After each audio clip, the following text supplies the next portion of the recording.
So we've got the pedal train Metro 20 here. And let's start, we're gonna take the power supplies out. We're gonna have to do some figuring out. So this is this little guy, the Chox Crux, and it's real little. We're gonna go ahead and switch this. We're gonna use just this little dental tool to 12 volt because that's what we need for the quad Cortex. So here we've got the DC7, and the nice thing is this is so thin this way that it's going to fit right in here. So something that we got to think about is the one thing that I'm going to be doing is plugging this IEC in and out. So we're going to have that in a place that I can get to it easily, and it's going to cause us, you know, as little headache as possible. Now I'm wondering if I'll be able to mount this through the top here. I think I can, with these holes.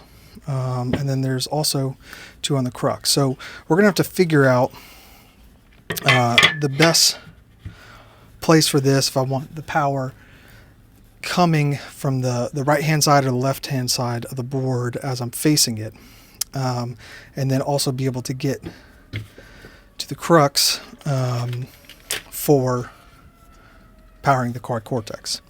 So let's set those to the side for now. We're gonna have to do that, and let's just kind of arrange everything. The nice thing is there's not going to be too much guesswork or too many options on how to lay this little board out.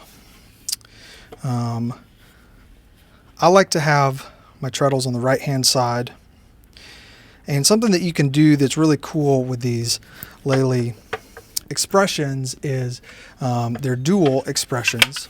And so if you can see in there, what we have is a 10K and a 50K output, and you can have it to where there's essentially a click when you press down, and that can change a function.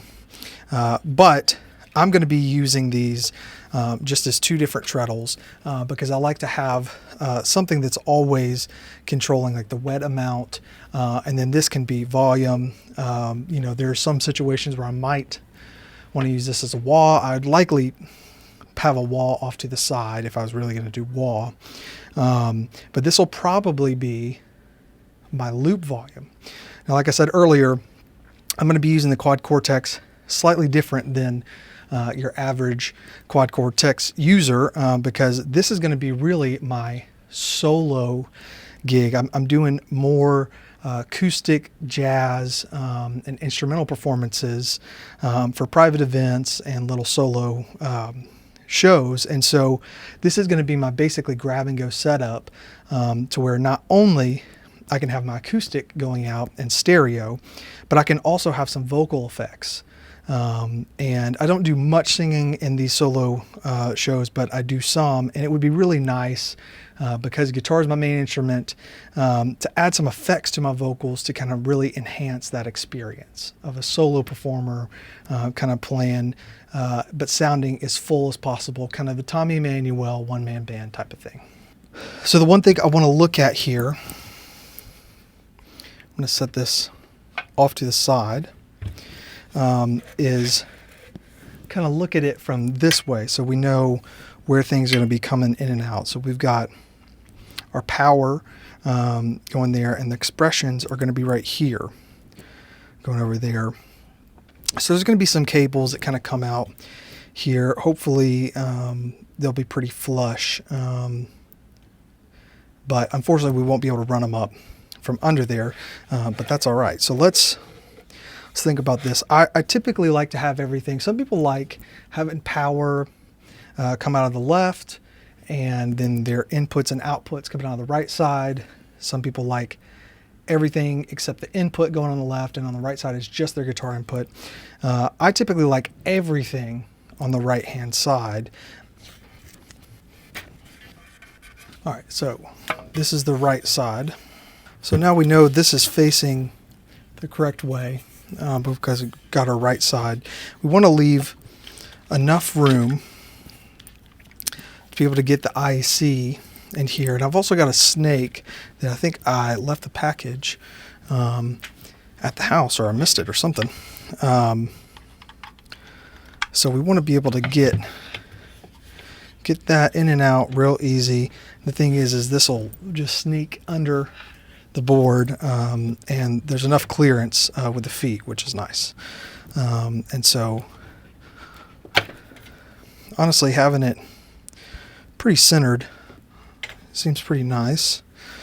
Then I can have my crux right here, and then that way I can go out of this into the quad Cortex. And then I'm just going to basically go in the center here, make my punch, and then that way we can center our drill bit. With these pedal train boards being aluminum, they're pretty soft, so it's easy to get through them. Boy, did that do that wrong, or what? What we really want to do is this. So I'm sure some of you figured this out before I did. What happened was that I was having this upside down, and then I was trying to do it, which of course, because there's not 4, there's only 3 here, taps. I had it going the wrong way. Now we've got going the right way. So now I've got a constant remembrance of my imperfection. These extra 2 holes, but they'll be covered up. So it is not a big deal. Let's make sure. Still got plenty of clearance to plug in this guy. Oh yeah. No problem there. I really like this a lot better than mounting it, you know, with Velcro or dual lock. I mean, dual lock is going to stay on there, but it's not going to be as clean. And the main thing is it's not going to be as flush. So that's pretty clean, having that under there.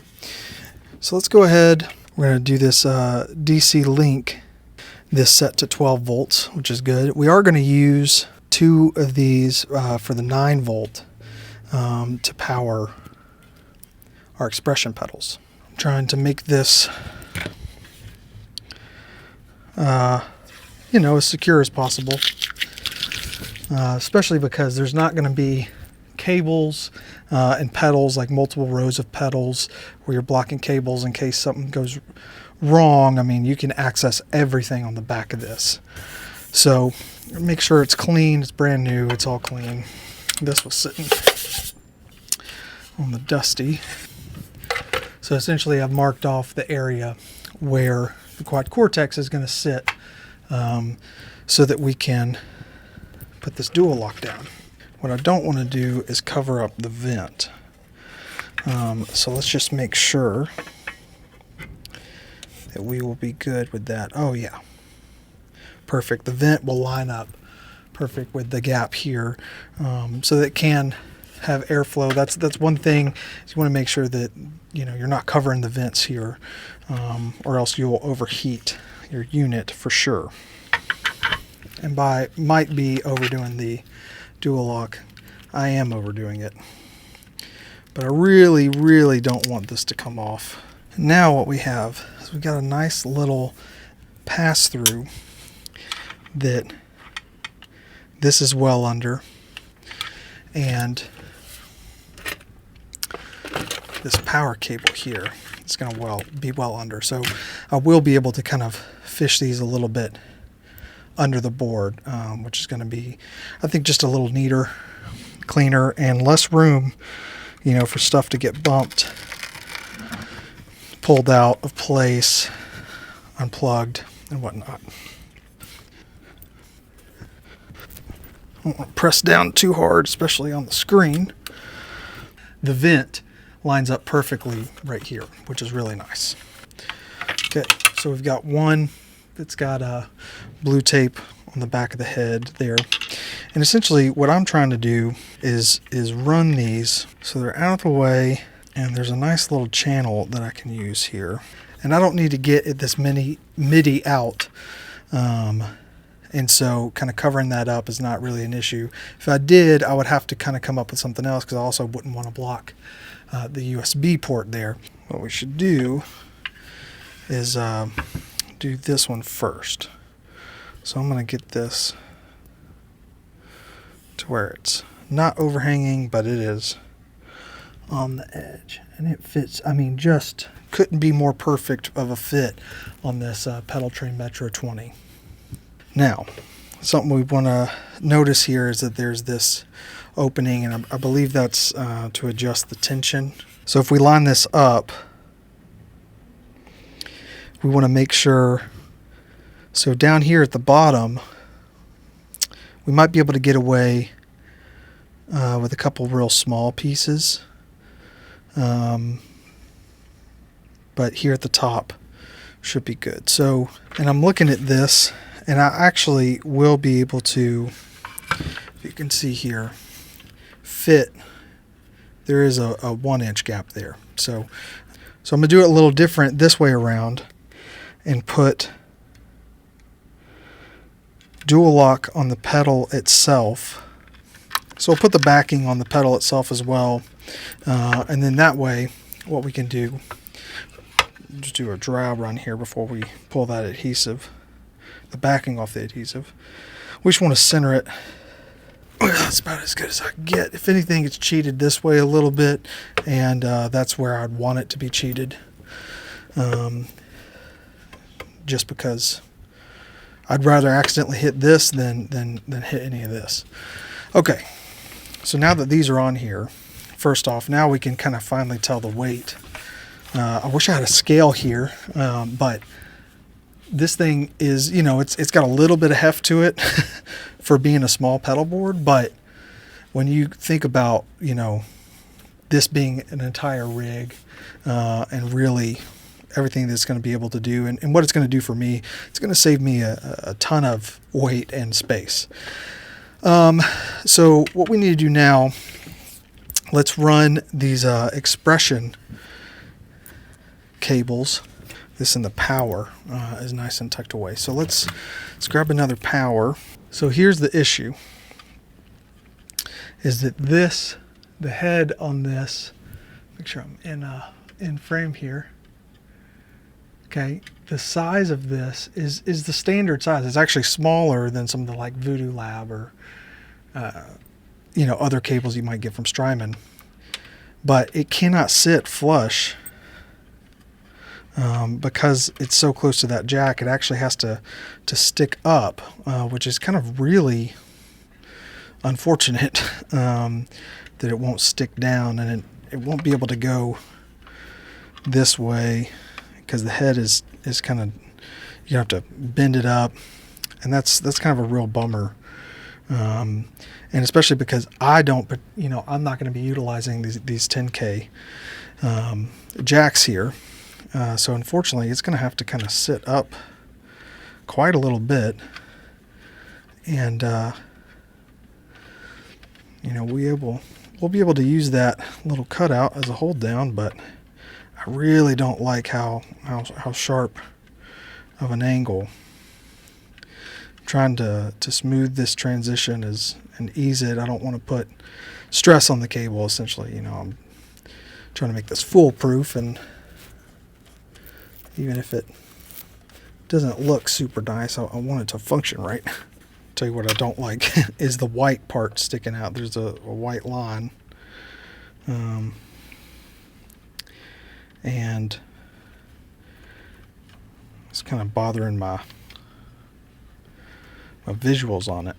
I wanted to kind of want this to be as symmetrical and even, kind of clean looking as possible. This is definitely the most hype type of rig that I've ever had, just by the looks of it. That adhesive backing, the film on the adhesive backing. I promise I'm going to find one on the inside of my sock somehow. It's nice that there's this little channel here that's just big enough to do what I need to do. Okay, I've decided I'm not going to put anything here. It's not really going to help anything. It's just going to make it a real pain in the ass if anything has to be kind of unplugged or replaced here. Not doing that. I just put 2 anchors here with some zip ties. Not trying to crush the cables here with a zip tie. Just holding them where they are, really holding them together. Well, good to know everything is working as it should. Take another look at the back, all lit up. It's pretty clean. I would say it's the simplest and cleanest, and it's only the cleanest because it is the simplest. But I'm really excited to get into this thing and figure it all out. So let me spend some time with it, and then we'll do kind of a playthrough, and I'll show you how I'm going to be using this quad Cortex setup. If you're still watching at this point and you're not subscribed, I ask that you please do so. It makes a huge difference for me, and it's the best way to support this channel at this time. Shout out to Sweetwater for hooking me up with this sweet rig. I can't wait to dive into it and show you how I'm going to be using this for a solo rig for these solo performances and shows that I have coming up. As always, links are in the description below. Let's go to the next video where we're going to dive into kind of doing a sound test and showing you how I'm going to be using this rig.